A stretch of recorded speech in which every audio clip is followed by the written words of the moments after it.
1972 પહેલાંના હસ્તલેખિત દસ્તાવેજો હતા.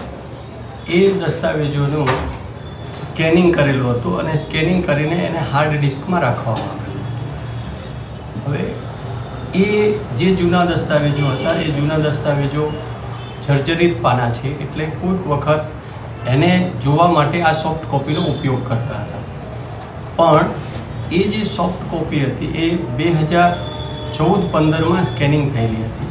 હમણાં મોડિફિકેશન એમાં નજરે પડ્યું 23-24માં, અને કલેક્ટર સાહેબ અને મામલતદાર સાહેબ તરફથી એક દસ્તાવેજ આવ્યો કે એની અંદર અને આ જે સ્કેનિંગ કોપી હતી એના વિસંગતતા જણાવી.